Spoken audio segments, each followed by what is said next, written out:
राघव पहली बार आरोही के घर आया है। दोनों के विवाह की पक्की बात तय होने का शुभ अवसर है। राघव और आरोही एक ही दफ्तर में काम करते हैं। दोनों मार्केटिंग के क्षेत्र से जुड़े हैं। काम के सिलसिले में हुई मुलाकातों से शुरू हुआ ये रिश्ता धीरे धीरे प्यार में बदल गया। जब आरोही ने घर में राघव के बारे में बताया तो उसकी मां सरिता ने बड़े स्नेह से कहा था, तुम्हारा प्यार बहुत गहरा है। लगता है दोनों ने एक दूसरे को अपने दिल की गहराइयों में बसा लिया है। आरोही जानती थी कि दिल के कोने में किसी अपने को कैसे बसाया जाता है। ये हुनर उसने अपनी आंखों के सामने देखते हुए सीखा था। इसलिए उसने मां के गले लगकर कहा था, मैंने पूरी कोशिश की है मां कि राघव को अपने दिल की अगाध गहराइयों में किसी अनमोल मोती की तरह छुपा कर रखूं। पता नहीं मेरी ये कोशिश कितनी कामयाब होगी। सरिता ने अपनी बेटी से कहा था, एक दिन राघव को घर ले आओ, मिलवाओ अपने इस अनमोल मोती से।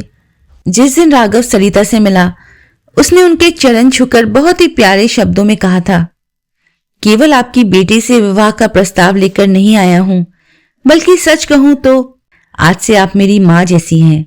सरिता ने राघव का हाथ अपने हाथों में थामकर कहा था, राघव बस इतना करना कि तुम आरोही के मन से अपने मन का तालमेल हमेशा बनाए रखना। अगर ये हो गया तो मृत्यु भी कभी तुम दोनों को जुदा नहीं कर पाएगी।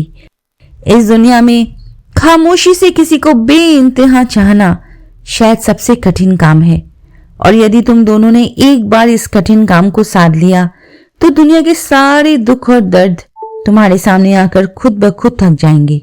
सरिता ने विवाह की बात आगे बढ़ाने में जरा भी देर नहीं की। उन्होंने राघव से कहा, किसी दिन अपने माता पिता को भी हमारे घर ले आओ ताकि मैं अपनी बेटी के दूसरे माता पिता से भी मिल सकूं। घर पहुंचकर राघव ने सरिता की यह बात ज्यों की त्यों अपनी मां मंदाकिनी को सुनाई। मंदाकिनी सुनकर हैरान होने के साथ साथ बेहद प्रभावित भी हुई। ऐसी बातें भला कौन कहता है? आमतौर पर तो लोग लड़के की मां या लड़की की सास से केवल औपचारिक मुलाकात की सोचते हैं, पर कितनी कम माएं ऐसी होती हैं जो दिल से ये कह सके, मिलूंगी अपनी बेटी की दूसरी मां से। अपने पति रजत से इस बारे में चर्चा करने के बाद मंदाकिनी ने तय किया कि वे लोग सीधे आरोही के घर जाकर ही शादी की तारीख पक्की करेंगे। जब मंदाकिनी ने अपनी सास को यह बात बताई तो बुजुर्ग दादी ने कहा, बहू, मेरे इकलौते पोते के विवाह की बात पक्की होने जा रही है। थोड़ा तामझाम और लोगों को साथ लेकर जाओ, अकेले तुम और मेरे पोते चले जाओ, ये ठीक नहीं। यही बात मंदाकिनी के मन में एक अनजाना सा डर पैदा कर रही थी। ब्याह शादियों के मामले में जितना ज्यादा लोग जुड़ते हैं उतनी ही ज्यादा बातें और सलाहें बढ़ती है, और जहां बातें बढ़ती हैं वहीं से अनबन की शुरुआत भी होती है। लेकिन अपनी सास के मुंह पर भला वह कैसे मना करती। फिर भी थोड़ा झिझकते हुए उसने कहा, माँ जी, भला और किसे साथ ले जाऊं? इससे तो अच्छा यही होगा कि मैं और आपके पोते ही जाकर सब तय कराएं। बूढ़ी दादी ने सिर हिलाते हुए तुरंत कहा, ना ना, ऐसा बिल्कुल नहीं हो सकता। एक काम करो, बकुल और शिवली को खबर भिजवा दो। पोते के विवाह की पक्की बात तय हो रही है, घर की बुआओं का होना तो लाजमी है। ऐसा हो ही नहीं सकता कि दादी की आज्ञा टल जाए। मंदाकिनी ने आगे कोई बहस नहीं की। वह जानती थी कि जब सासू मां ने हुक्म दे दिया है तो दोनों नंदों को साथ लेकर ही उन्हें आरोही के घर जाना होगा। लेकिन उन दोनों नंदों की फितरत और तीखे स्वभाव से वह अच्छी तरह वाकिफ थी। इसलिए उन्होंने बेटे से कहा, एक काम कर, आरोही से उसकी माँ का फोन नंबर ले आ, मुझे उनसे कुछ जरूरी बात करनी है। सरिता को फोन करके मंदाकिनी ने बहुत ही संकोच और विनम्रता के साथ कहा, आपसे एक बात पूछनी थी। अगर मैं अपने साथ अपनी दोनों नंदों को भी ले आऊं तो आपको कोई असुविधा तो नहीं होगी? दरअसल सासू माँ की इच्छा है, इसलिए मैं उनकी बात टाल भी नहीं पा रही हूं। सरिता ने बड़े मीठे और सहज स्वर में जवाब दिया, अरे इसमें असुविधा कैसी, जरूर आइए। राघव की बुआएं साथ होंगी तो और भी अच्छा होगा। इसी बहाने एक ही दिन में हमारे नए परिवार के इतने सारे लोगों से एक साथ मिलने का मौका मिल जाएगा। सरिता की बात पूरी होने पर मंदाकिनी ने झिझकते हुए कहा, मैं आपसे एक और बात दिल से कहना चाहती हूँ। मेरी नंदे जरा खुले विचारों की नहीं है। हो सकता है वे मुंह पर कुछ ऐसा वैसा बोल दें जो आपको बुरा लगे। बस मेरी आपसे ये प्रार्थना है कि उनकी किसी भी बात को अपने दिल पर मत लीजिएगा और राघव आरोही के रिश्ते में कोई आपत्ति मत उठाइएगा। सरिता ने प्यार से जवाब दिया, ये आप क्या कह रही हैं? इस दुनिया में मिलजुल कर रहना है तो कितने ही तरह के लोगों से पाला पड़ता है, तो क्या सबकी हर बात को दिल से लगाया जाए? और वैसे भी राघव ने मुझे मां कहकर जो सम्मान दिया है उससे बड़ा पुरस्कार और क्या हो सकता है। अब पूरी तरह निश्चिंत होकर सबको साथ ले आइए। तय किए दिन पर राघव, उसके माता पिता, दोनों बुआएं और छोटी बुआ के पति फूफा जी आरोही के घर पहुंच गए। राघव की बड़ी इच्छा थी कि उसकी एक मामी भी उनके साथ चले, लेकिन मंदाकिनी ने मना कर दिया था। उन्होंने समझाया था, पहले ही दिन इतनी भीड़ बढ़ाकर कोई फायदा नहीं है, इससे अच्छा है कि किसी और दिन तू अकेले आरोही को लेकर अपनी मामी और नानी से मिलने आ जाना। जैसे ही राघव का परिवार अंदर दाखिल हुआ, खुद आरोही ने दरवाजा खोलकर सबका स्वागत किया। राघव ने उत्सुकता से पूछा, तुम्हारी माँ कहाँ है आरोही? आरोही ने मुस्कुराते हुए जवाब दिया, माँ अंदर वाले कमरे में तैयार हो रही है, बस अभी आती होंगी, आप लोग अंदर आइए। सोफे पर बैठते हुए राघव की छोटी बुआ शिवली ने मंदाकिनी से फुसफुसाकर कहा, कैसा घर है भाभी, जहाँ लड़की की माँ के बजाय खुद लड़की दरवाजे पर आकर सबका स्वागत कर रही है। मंदाकिनी ने उन्हें याद दिलाते हुए कहा, सुना नहीं तुमने? आरोही ने कहा ना कि वे अंदर तैयार हो रही है। करीब 5 मिनट बाद एक लाल और हरे रंग की सिल्क साड़ी पहने सरिता कमरे में दाखिल हुई। माथे पर एक बड़ी सी गोल बिंदी, आंखों में गहरा काजल, गजरे नुमा चमेली की माला उनकी खूबसूरती में 4 चांद लगा रही थी। राघव की छोटी बुआ शिवली ने अपनी बहन बकुल से तंज करते हुए कहा, जरा इन्हें देखिए, ऐसा लग रहा है जैसे किसी ब्याह शादी के जलसे में घूमने जा रही है, या फिर शायद ये सोच बैठी है कि आज ही दोनों के हाथ पीले करके लड़की को हमारे साथ विदा कर देंगी। दोनों बहनों ने मुंह पर पल्ला रखकर दबी हंसी हंसी। उनकी चुपती हुई हंसी किसी की नजरों से छिप ना सकी। सरिता ने हाथ जोड़कर सबका नमस्कार किया और खुलकर मुस्कुराते हुए बोली, मुझे सजना संवरना बहुत पसंद है और आज तो सचमुच एक बहुत ही खास दिन है, इसलिए मैंने आज दिल खोलकर श्रृंगार किया है। मेरे इस तरह सजने धजने को आप लोग अन्यथा मत लीजिएगा। मंदाकिनी कुछ कहती उससे पहले ही बकुल बोल उठी, हाँ ये तो है, आपने कुछ ज्यादा ही श्रृंगार कर लिया है, पर चलिए अच्छा ही है, इस रूप में आप बुरी नहीं लग रही हैं। तभी बातचीत के बीचों बीच चाय और नाश्ता आ गया। आरोही खुद ट्रे भरकर सारी चीजें ले आई। राघव के पिता ने हैरानी से पूछा, बेटी क्या सारा नाश्ता तुमने अपने हाथ से बनाया है? आरोही ने सिर हिलाकर सहजता से कहा, अरे नहीं, मैंने कुछ नहीं बनाया, ये सब तो बड़ी बुआ जी ने अपने हाथों से तैयार किया है, मैं तो बस चाय बनाकर ले आई हूं। मंदाकिनी ने बात आगे बढ़ाते हुए सरिता से कहा, अब बात में और क्या ही कहें, सारी बातें तो राघव और आरोही ने आपस में पहले ही तय कर ली है। हम सबका काम तो बस इन दोनों के हाथ पीले करना है। अब तो बस इनकी सहूलियत देखकर विवाह की कोई अच्छी सी तारीख पक्की कर देनी चाहिए।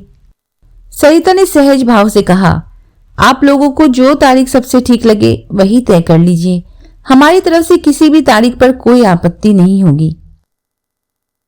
राघव के पिता ने अपनी बात स्पष्ट करते हुए कहा, बात वह नहीं है, हर किसी की एक एक्सटेंडेड फैमिली होती है, अगर किसी को उस दिन कोई असुविधा हो जाए तो इसलिए कह रहा था। जैसे हमारे पूरे खानदान में राघव इकलौता लड़का है, इसलिए हमें बच्चों की परीक्षा के दिनों को बचाकर ही शादी की तारीख रखनी होगी। फिर भी अगर कोई छूट जाए तो उसकी किस्मत। ये सुनकर सरिता ने हल्के से मुस्कुराते हुए कहा, मेरा कोई बड़ा परिवार नहीं है, जितना आप देख रहे हैं बस यही मेरा छोटा सा संसार है, मैं, आरोही और मेरी ननद रमा। ये सुनते ही शिवली ने तुरंत टोकते हुए पूछा, और आरोही के पिता क्या वे आपके साथ नहीं रहते? वे कहीं नजर नहीं आ रहे? सरिता एक पल के लिए रुकी और बोली, क्यों, क्या राघव ने आप लोगों को बताया नहीं? अंबर यानी आरोही के पिता अब सशरीर हमारे साथ नहीं है। सरिता की इस बात से कमरे का हंसता खेलता माहौल एकदम से गंभीर हो गया। उस भारीपन को दूर करने के लिए सरिता ने मुस्कुराते हुए खुद ही बात संभाली, अंबर सशरीर नहीं है तो क्या हुआ, वे तो आज भी हमारे साथ ही है, यहीं इसी घर में हमारे आस पास मौजूद होकर इस शुभ पल का आनंद ले रहे हैं। ये सुनकर शिवली से रहा नहीं गया। उसने तीखे स्वर में कहा, आप विधवा है तो फिर आपके हाथों में चूड़ियां और गले में मंगलसूत्र क्यों है?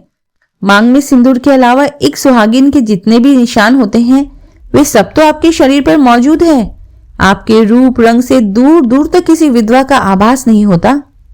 सरिता ने बहुत ही शांत भाव से मुस्कुराते हुए जवाब दिया, मैंने कभी विधवा का रूप धारण नहीं किया, क्योंकि मेरा अटूट विश्वास है कि अंबर यानी आरोही के पिता आज भी मेरे भीतर ही जीवित हैं। अंबर के साथ मेरा रिश्ता पति पत्नी की परिभाषा से भी कहीं ऊपर था। मैं जीवन के अंतिम क्षण तक उन्हें यूं ही चाहूंगी। मैंने उनसे वादा किया था कि मैं उनके अस्तित्व को हमेशा जिंदा रखूंगी, इसलिए मेरा यह श्रृंगार जीवन के अंतिम दिन तक मेरे साथ रहेगा। उन्होंने आगे कहा, जब मैं आखिरी बार अंबर का हाथ थामे बैठी थी तो मैंने उनसे कहा था कि वे मेरी हर सांस में जीवित रहेंगी। अगर मैं विधवा की तरह सफेद वेशभूषा अपना लूं तो इसका मतलब होगा कि मैंने अंबर के वजूद को मिटा दिया। शरीर का क्या है, ये तो नश्वर है, एक दिन इसका क्षय होना ही है, लेकिन हमारे प्रेम और भावनाओं को अगर चाहा जाए तो हमेशा अमर रखा जा सकता है। मैं बस वही कर रही हूं। मेरा मन, मेरा ये श्रृंगार, मेरा प्यार, सब में आज भी अंबर पूरी तरह जीवित है। मंदाकिनी मुग्ध होकर बोली, मैं आपकी इस पवित्र प्रेम की गहराई से अभिभूत हूं।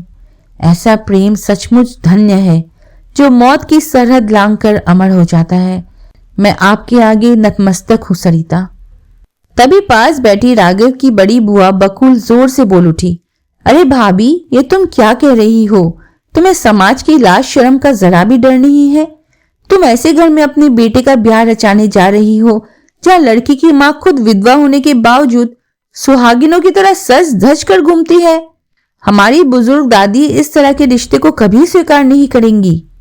सरिता कुछ कहती उससे पहले ही आरोही बीच में बोल पड़ी, बुआ जी, जरा मेरी बात सुनिए। राघव को हमारे रिश्ते की शुरुआत से ही सब कुछ सच सच पता है, क्योंकि मैं जानती हूं कि यह समाज कितना नासमझ होता है।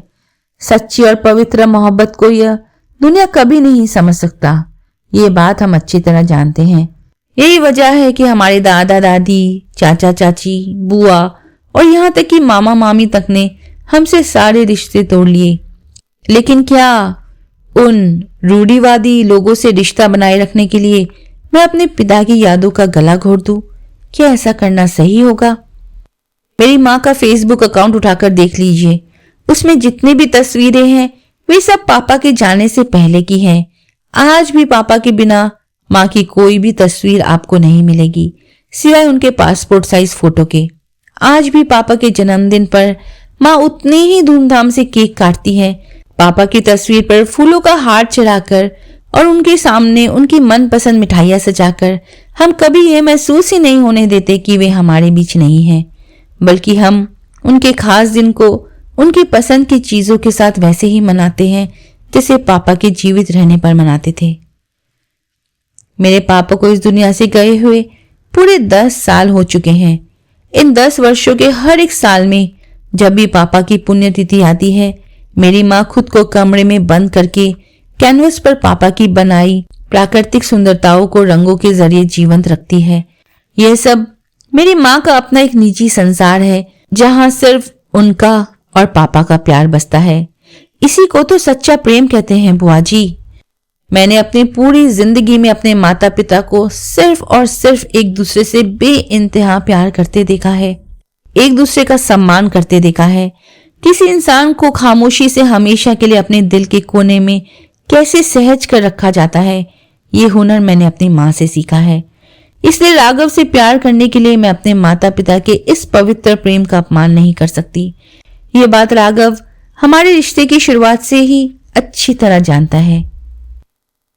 इतने में राघव के छोटे फूफा जी बीच में बोल पड़े, देखो जी, ब्याह तो आखिरकार राघव के साथ होना है। जब राघव को इस बात से कोई आपत्ति नहीं है तो फिर हम सबका बीच में बोलने का क्या मतलब बनता है? तभी दोनों बुआएं एक साथ भड़क उठी। ऐसा बिल्कुल नहीं चलेगा। भले ही इन्हें समाज की लाज शर्म का डर ना हो, लेकिन हमें तो इसी समाज के बीच रहना है।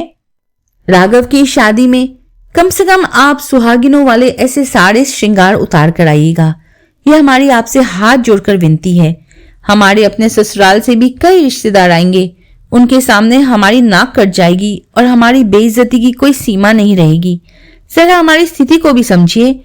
हमारी बुजुर्ग दादी इन सब बातों को कैसे बर्दाश्त करेगी? सरिता कुछ देर के लिए बिल्कुल चुप हो गई। यह देखकर आरोही ने तड़प कर राघव से कहा, राघव, मैं तुमसे कभी विवाह नहीं कर सकती। जिस घर में इंसान के सच्चे जज्बातों से ज्यादा इस रूढ़िवादी समाज की इज्जत की कीमत हो, मैं उस परिवार में कभी बहू बनकर नहीं जाऊंगी। सरिता ने अपनी बेटी को बीच में ही रोकते हुए शांत किया और बोला, नहीं आरोही, तुम चुप रहो। जैसे इनकी इच्छा है वैसा ही होगा। मैं बस उसी एक दिन के लिए आप लोगों के इस खोखले समाज के खातिर अपने अंबर के दिए हुए इन सुहागिनों के चिन्हों को कुछ देर के लिए खुद से अलग कर लूंगी। आरोही अपने मां को रोकने के लिए कुछ कहने ही वाली थी, तभी सरिता ने अपने हाथ के इशारे से उसे चुप कर दिया और बोली, मैं एक तरफ जहां अंबर की अर्धांगिनी हूं, वहीं दूसरी तरफ तुम्हारी मां भी तो हूं। एक मां का जो फर्ज और कर्तव्य है वह मुझे हर हाल में निभाना ही होगा। राघव जैसे नेक इंसान के मन के साथ तुम्हारी पसंद का तालमेल बिठाना ही है, इसलिए तुम इस बात को और मत बढ़ाओ। फिर सरिता ने राघव की बुआ की तरफ देखते हुए कहा, जरा पंचांग लेकर आइए तो। माहौल का भारीपन कम करने के उद्देश्य से राघव के फूफा जी ने बात बदलते हुए कहा, अरे प्लेट के कटलेट ठंडे हुए जा रहे हैं, आप लोग खाए या ना खाए, कम से कम मैं तो शुरुआत करता हूं। एक कटलेट में मुंह लगाकर उन्होंने कहा, अच्छा रोही, तुमने अभी कहा था कि तुम लोगों से तुम्हारे किसी भी रिश्तेदार ने कोई वास्ता नहीं रखा, तो फिर ये जो बुआ जी तुम्हारे साथ रह रही है वे कौन है? आरोही मन मन मुस्कुराई और बोली, बुआ जी रिश्ते में हमारी कोई नहीं लगती। वह पहले माँ के स्कूल में बच्चों की देखभाल का काम करती थी। एक अच्छे सम्रान घर की बेटी थी, लेकिन अपनी खराब किस्मत के कारण उन्होंने एक गलत इंसान से शादी कर ली और अपना पूरा जीवन नर्क बना लिया। एक दिन अपने पति से बुरी तरह पिटने के बाद भी वह चुपचाप स्कूल में काम करने चली आई थी। तब मेरी माँ ने उनसे पूछा था, रमा दी, ऐसी कौन सी मजबूरी है कि आप इस जालिम रिश्ते को ढो रही हैं? बुआ जी ने तब रोते हुए माँ को जवाब दिया था, दीदी, मेरे जाने के लिए इस दुनिया में कोई ठोर ठिकाना नहीं है, इसलिए पति, सास और देवर के लात घुसे खाकर भी इसी नर्क में सड़ रही हूँ। ये सुनते ही माँ ने बिना एक पल गवाए पापा को फोन लगाया था। पापा ने फोन पर बस एक ही बात कही थी, सरिता, ये घर सिर्फ मेरा नहीं तुम्हारा भी उतना ही है। मैं अच्छी तरह जानता हूँ कि तुम्हारे संवेदनशील दिल में जिस इंसान के लिए जगह होगी उसे हमारे इस घर में भी जरूर जगह मिलेगी। मुझे वह दिन अच्छी तरह याद है जब बुआ जी हमारे घर आई थी और रोते हुए मेरे पापा से कहा था, भैया, मैं आपको धन्यवाद देने के लिए शब्द कहाँ से लाऊं? आप एक बेसहारा को अपने इस घर में पनाह दी है। तब मेरे पापा ने उन्हें क्या जवाब दिया था जानते हैं? पापा ने कहा था, अरे पगली, तू मुझे भैया भी कहती है और खुद को इस घर पर पराया भी समझती है। आज से तू मेरी छोटी बहन है। बस उसी दिन से मेरी माँ ने दुनिया में कभी भी बुआ जी को अपनी ननंद के अलावा किसी और रूप में या किसी और परिचय से नहीं नवाजा। आज मैंने आप सबको ये कड़वी सच्चाई इसलिए बता दी क्योंकि अगर कभी भविष्य में आप लोगों को इसके बारे में पता चलता तो शायद आप बुआ जी को लेकर भी लोक लज्जा और समाज के डर से असहज हो जाते। सरिता ने अपनी बेटी को हल्का से डांटते हुए रोका, चुप रहो आरोही, तुम्हारी बुआ जी को लेकर इन्हें क्यों आपत्ति होगी? रमा दीदी का इस घर पे उतना ही अधिकार है जितना मेरा या तुम्हारा है, क्योंकि अधिकार तो तुम्हारे अपने पापा ने ही तुम्हारी बुआ जी को दिया है। फिर राघव की तरफ देखकर उन्होंने प्यार से कहा, राघव, तुम्हें भी अपनी इस बुआ को उतने ही प्रेम और सम्मान से अपनाना होगा। तभी रमा दीदी हाथ में पंचांग लेकर वहां आ गई। सरिता ने पंचांग खोलते हुए कहा, तो चलिए अब बताइए कि किस महीने की तारीख निकाली जाए। मंदाकिनी अब तक पूरी खामोशी से सब कुछ सुन रही थी।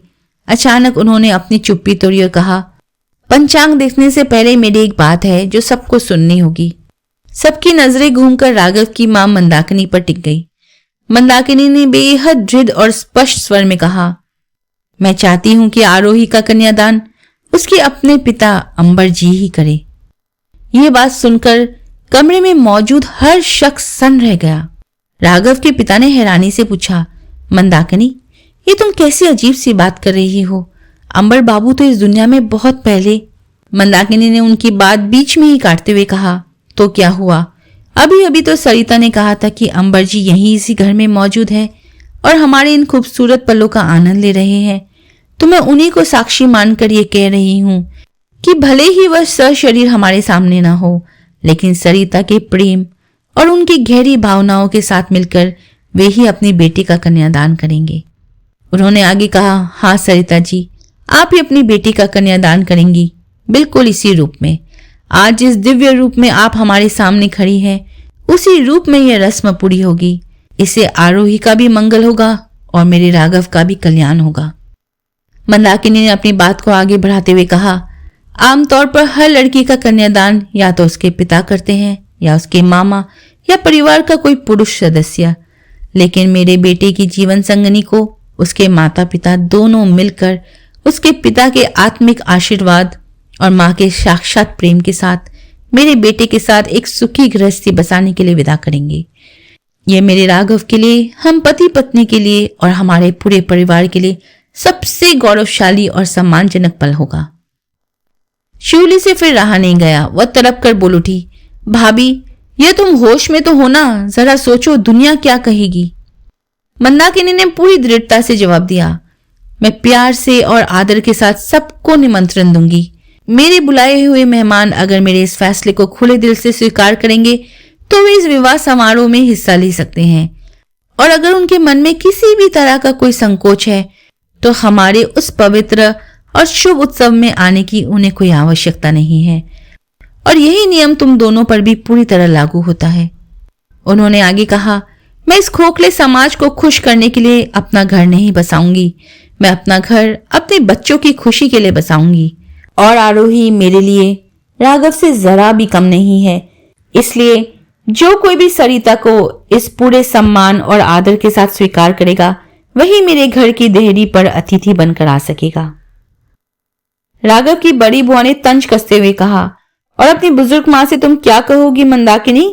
मंदाकिनी ने आत्मविश्वास से मुस्कुराते हुए कहा, वह बात मैं खुद संभालूंगी दीदी। मां जब तक हमारे साथ इस दुनिया में है तब तक वे हमारे फैसलों और हमारे प्रेम के महत्व को जरूर समझेंगी। और वैसे भी आरोही जैसी मीठी, प्यारी और संस्कारी पोत बहू पाकर मां खुद ब खुद सब कुछ स्वीकार कर लेंगी। ये बात मैं अच्छी तरह जानती हूँ। बात को अंतिम रूप देते हुए मंदाकिनी ने मुस्कुराकर कहा, तो फिर यही पक्की बात रही सरिता जी, आप बिल्कुल इसी तरह अपने इस प्राकृतिक सुंदरता और कोमल स्नेह के साथ अपनी बेटी का विवाह संपन्न कराना। आप अपनी बेटी के रिसेप्शन में भी इसी रूप में जाइएगा और जीवन भर जब भी कभी अपनी बेटी के घर आना तो सदा इसी रूप में, इसी श्रृंगार के साथ आना। मैं और राघव के पिता हम दोनों ही आपको देखकर ये सीखना चाहते हैं कि भावनाओं और सच्ची मोहब्बत की ताकत से मौत को कैसे हराया जाता है और प्यार को कैसे अमर किया जाता है। मुझे पूरा विश्वास है कि मेरा राघव भी आरोही के इस पावन स्पर्श से अंदर तक महक उठेगा। मंदाकिनी की बात सुनकर राघव के पिता ने मुस्कुराते हुए कहा, तो फिर हमारी घर की होम मैनेजर ने फैसला पक्का कर दिया है समधन जी। फिर यही तय रहा, आप हमेशा आज की तरह ही इस खूबसूरत रूप में अपरिवर्तित बनी रहिएगा, बिल्कुल किसी सदाबहार हरियाली की तरह। चलिए हम भी थोड़ा इस समाज के दायरे से बाहर ही सही पर खुश तो हैं। क्या कहते हो रमेश? राघव के फूफा जी रमेश बाबू ने मजाकिया अंदाज में कहा, अब मैं क्या बोलूं भैया, देख नहीं रहे हो मैं कटलेट खाने में बिजी हूं। वैसे मैं आपके घर दोबारा जरूर आऊंगा, सिर्फ रमा दीदी के हाथ का बना स्वादिष्ट खाना खाने, क्योंकि वह सचमुच बहुत कमाल का खाना बनाती है। फिर मंदाकिनी की तरफ देखकर उन्होंने कहा, लीजिए लीजिए भाभी, आप लोग जल्दी से पंचांग पर नजर दौड़ाइए और विवाह की कोई अच्छी सी तारीख पक्की कीजिए।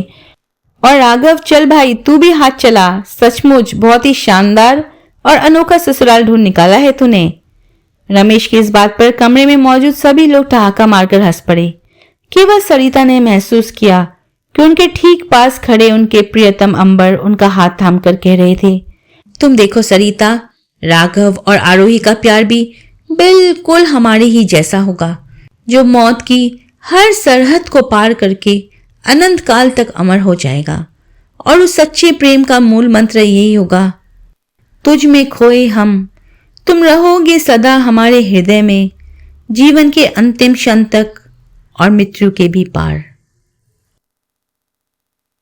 तो दोस्तों, आपको ये नई सोच वाली कहानी कैसी लगी? कमेंट में जरूर बताइएगा। अगर कहानी अच्छी लगी है तो लाइक, कमेंट और शेयर जरूर करिएगा।